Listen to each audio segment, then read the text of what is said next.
13ویں صدی کا جب آغاز ہوا تو امت مسلمہ دنیا میں مجموعی طور پر ایک نازک دور سے گزر رہی تھی۔ اسی اثنا میں دنیا کے نقشے پر ایک نئی سلطنت ابھرنا شروع ہوئی۔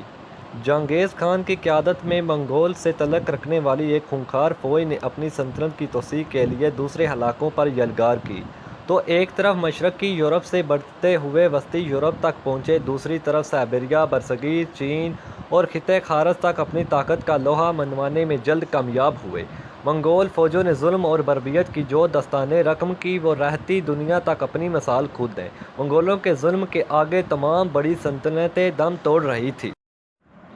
اور دوسری طرف سلطنت خراسان میں ایران، شام اور عراق میں آل سلجوق کے بیشتر مفروضات کو فتح کر لیا۔ ان کی قوت عہد اشراف پر تھی۔ جہانگیر خانی طوفان نے اپنی تمام قوم کے ساتھ سلطنت خراسان کا رخ کیا اور اس کو پاش پاش کر ڈالا۔ اس سلطنت کی تباہی کے بعد وہاں ترک قبیلے کسی محفوظ جگہ کی تلاش میں ہجرت کرنے لگے۔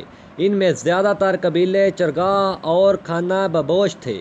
جہاں سرسبز علاقے پانی نظر آتا، وہیں خیمہ ڈال کر ڈیرا ڈال لیتے۔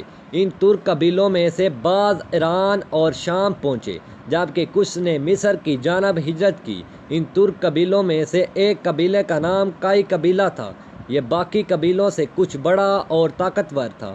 یہ نہایت جنگجو قبیلہ تھا۔ اس قبیلے کے سردار سلیمان شاہ تھے۔ کائی قبیلہ سلیمان شاہ کی سربراہی میں اپنے وطن خراسان کو چھوڑ کر مختلف ملکوں میں گھومتا ہوا شام کی طرف جا رہا تھا۔ اور جب دریائے فرات کو عبور کرتے ہوئے سردار سلیمان شام ڈوب گئے اور جان بر نہ ہو سکے۔ سلیمان شاہ کے 4 بیٹے تھے: سنگتاکین، گندگو، ارطغرل اور دندار۔ سلیمان شاہ کی وفات کے بعد کائی قبیلہ مایوس ہو گیا۔ سنگتاکین اور گندگو اپنے اہل خانہ کے ساتھ بہت سے ساتھیوں کے ساتھ اکیلے چلے گئے۔ جو لوگ بچ گئے انہوں نے ارطغرل غازی کو اپنی شجاعت اور بہادری کی وجہ سے کائی قبیلے کا سردار چن لیا۔ ارطغرل غازی نہایت بہادر اور ناڈر اور جنگجو شخصیت کے حامل تھے۔ آپ اپنے قبیلے کا دفاع کرنا خوب جانتے تھے، لہذا آپ اپنے چھوٹے بھائی دندار اور تقریباً 420 گھرانوں پر مشتمل لوگوں کو ہمراہ ایک شہر کوچل کی طرف روانہ ہوئے اور سلجوقی سلطنت میں داخل ہو گئے۔ اس سلطنت کے اس وقت کے حکمران سلطان علاء الدین اول تھے، جو اپنے عدل و انصاف کی وجہ سے بہت شہرت رکھتے تھے۔ ارطغرل غازی جب اپنے قبیلے کے ہمراہ سلطان علاء الدین کے زیر سایہ پناہ لینے کے لیے پائے تخت کونیا کی طرف جا رہے تھے تو راستے میں انقرہ کے قریب ارطغرل غازی کو 2 فوجیں مصروف جنگ نظر آئی۔ ارطغرل غازی کسی فرقین سے واقف نہ تھا، لیکن یہ دیکھ کر کہ ان میں سے ایک تعداد کے لحاظ سے کمزور اور دوسری قوی ہے، اپنے سواروں کے مختصر دستے کے ساتھ، جن کی مجموعی تعداد صرف 444 تھی، کمزور فرقین کی حمایت کے لیے بڑھتے اور اپنی اس تھوڑی سی تعداد کے ساتھ مخالف فوج پر حملہ کر دیا۔ مخالف فوج ڈر گئی، سمجھی کہ ان کو کہیں سے مدد مل گئی ہے اور یہ فوج جیتے جیتے ہار مان گئی۔ بعد میں معلوم ہوا کہ ارطغرل غازی نے جس فوج کا ساتھ دیا، یہ سلجوقی سلطان علاء الدین کی فوج تھی۔ مخالف فوج کے بارے میں اختلاف پایا جاتا ہے کہ بعض کے نزدیک وہ بیزنطین فوج تھی اور اکثر کے مطابق وہ تاتاری تھے۔ سلطان علاء الدین نے ارطغرل غازی کی بہادری سے بہت خوش ہوئے اور آپ کے قبیلے کو اپنی سلطنت میں انقرہ کے قریب کرکا داغ کا علاقہ دیا۔ یہ پہاڑی علاقہ تھا اور کائی قبیلہ یہاں آباد ہو گیا۔ یہ کہا جاتا ہے کہ سلطان علاء الدین نے یہ علاقہ اس لیے کائی قبیلے کو دیا تھا تاکہ بیزنطین کی طرف سے کسی بھی حملے میں ان کو بچا سکیں اور سلجوقی سلطان کی سرحد اس طرف سے محفوظ ہو جائے۔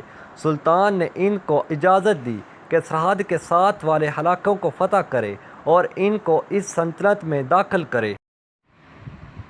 یہ علاقہ بیزنطین سرحد کے پہلو کے ساتھ جڑا ہوا تھا۔ ارطغرل غازی نے کچھ ہی عرصے میں اپنی شجاعت اور بہادری کا سکہ بڑھا دیا۔ کچھ عرصے بعد ارطغرل غازی کو سلطان کی طرف سے تابوت شہرت بھی دے دیا گیا۔ ان فتوحات کا نتیجہ یہ ہوا کہ باقی بہت سارے ترک قبائل بھی ارطغرل غازی کے ساتھ مل گئے اور انہیں اپنا سردار تسلیم کر لیا۔ اسی طرح ارطغرل غازی کی قوت روز بروز بڑھتی گئی اور گرد نواح کے علاقے ان کا اقتدار قائم ہوتا گیا۔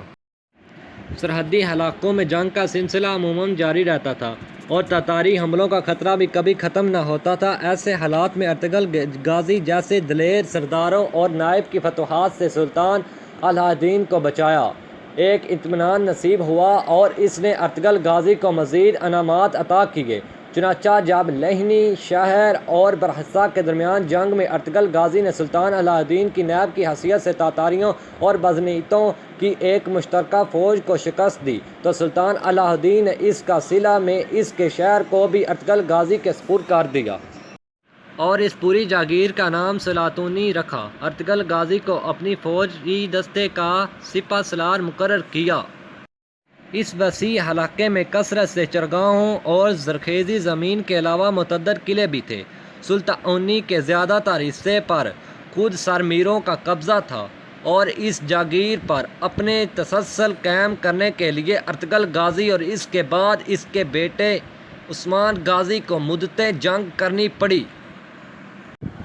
اچھا آل ویورز، ہماری آج کی ویڈیو ہوتی ہے کمپلیٹ۔ آج کی ویڈیو میں نے ارطغرل غازی کی حقیقت بتائی ہے جس کا آغاز 13ویں صدی کو ہوا تھا، اور اس کے ساتھ ساتھ ہی آپ سے گزارش کی جاتی ہے کہ آپ ہمارا channel Shamsher Gondal please subscribe کر دیں اور ویڈیو کو لائک کریں، کمنٹ باکس میں اپنی رائے کا ضرور اظہار کریں۔ اچھا دوستوں، خدا حافظ۔